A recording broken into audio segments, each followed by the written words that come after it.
naimi wakachongwe. Mama. Kunyarira kwangu mukuti kupusa. Mukumbofunge ine mari yangu naye akachongwe. Muda kuti ndidye chiini ni corona ino. Takangokarikatapuwa madhays ngoti gare kumba without no permission takangonzi gare at city at indoors. Vanobika doro vakanzi garai kumba, masecurity vakanzi garai kumba, veikujoina city vakanzi garai kumba. Easter chaicha yekufa kwaJesu yakanzi ngaigare mumba. Independence yekusunungura nyika ino yeZimbabwe ikanzi ngaigare mumba. Good Friday ikanzi ngaigare mumba. Good Sunday ikanzi ngaigare mumba. Saka inda ndingoti uchi imba yenyu yoyoka. Dai matora imba yenyu ka yagarawo mumba kusupporta president mashoko avo. Vanobuda sanga. Zvuku zikamabhazi rese ngaimbogara mumba. Ndoka ndoraramira zvese ipapo. Apa vatomboti zvekutaurirana munhu ngaabudiswe kana chinetsa kubhadhara totsvaga vamwe vanopinda. Mukandibudisa pano pambe pano mukangondibudisa ndinotongerwa indoor kuti ndabudirei indoor. Get indoor ndinongodzoswa muchingondibudisa pana ndosvika kuzvoko ndichidzoswa munhu. Saka pana zvememaita. Ndakutokupa 3 days. 3 days. 3 days. Dzakawandisa koma nhasi titori pano munhu panze. Munhu panze. Zvino akachongwe mukutonzwa munini wangu atanya kuti ane vanhu vakawana vada dzimba. Inda kutoti mimi chitobuda nhasi. Ndozvo ndocheta pano. Manje tikabuda nhasi mochitobuda henyu. Ndozvo tongo vapo. Halo. Ndinonzi booster. Booster wekupi?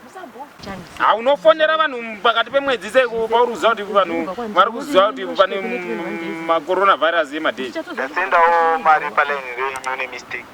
Mina nditarisa ndamboiona. Halo. Ndaiona 1.5 yapinda. Irimo. Ndasenda mari kusiko saka ndaikumbirawo kuti wasenda nemistake. Saka ngwatuite sei? Mutondidzora mari yangu back. Kudzosa chi? Nemweya waMwari mundidzore. Iwe uda kuti ini ndidzose mari.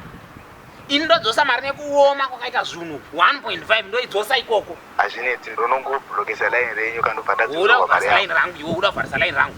Zvochita zvokuti vanovhara kana kuvhurisa maline vari indoor. Vakavharirwa indoor. Unohwa here kutaura kumweya. Ndatopedza newe so ndakuda kukata. Ndezvako izvo. Nai.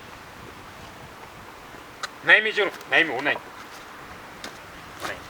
Asenda 1.5. Anditi mfoni mangu ini. Saka akuti kwai ndidzose. Haidzoswi izvo. Zvino imi zvomochitoita vakachongwe. 5 mochitongokavha uko.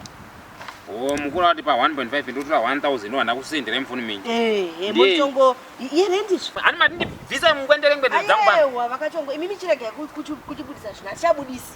Mochitongobhadhara imba. So mapurisa havasungiri munhu kugara kutsvaka imba. Ndozvavanozati ndikutsvaka imba yekuti ndigare indoor. Chavakaimbira ndechekuti ukaonekwa imberi ramberi usina kwauri kuenda ndopavanokusunga apa ndikuone famba ndakadai senditsvaka imba kuseri kwese handimboshaya imba. Hazvichaiti vakachongwe nokuti imi asi mari mana maushongobhadhara zvimwedzi wamausingabhadhara. Mari ina chingototaurawo ini general kuti right zomochira mochitora general ivavo vochiya kugara vachipamba penyu ndava ndakuudza kuti ini ndakabhanwa kubasa ukanditi nenyaya yekuti tidzivirire chirwere ichi chiri kuzikamwa nemunhu wese imakundita burn out saka mochitora zvinhu zvamukanda kwazhe inda kuchinotsvaka imwe imba. Vakachongwe kani chitongobhadharai kani kubhadhara chi rendi kama musanetseka koma tinokondovasungisa ndivatisendwa mari yavasiri kuda kudzosera kusungisani muchingonosvika papolisi munotanga batwa nemhosva yekubuda indoor kuti imi mabuda pashe handiti muchiuya kuzoripota munhu handiti ndabira munhu hereni munhu wasenda mari kusiriko handiti magezi anoekoma zvinhu saka ini ndakuchitora mwana wangu ndonotsvaka imwe imba mandidzinga pano mukati handina kubhadhara mari ndakuudza kuti basa mundopiwa mari musi wa15 handiti saka imi zomochita mochisara nemba yenyu namaini renyu. Aiwa kana vakachongwe mira chitongobhadhara rendi yacho ndata ndichadini zvangopera kwamuri ndiko kunyengerera todini munhu akutoi sara mitaura nemwana wamai venyu. nai maini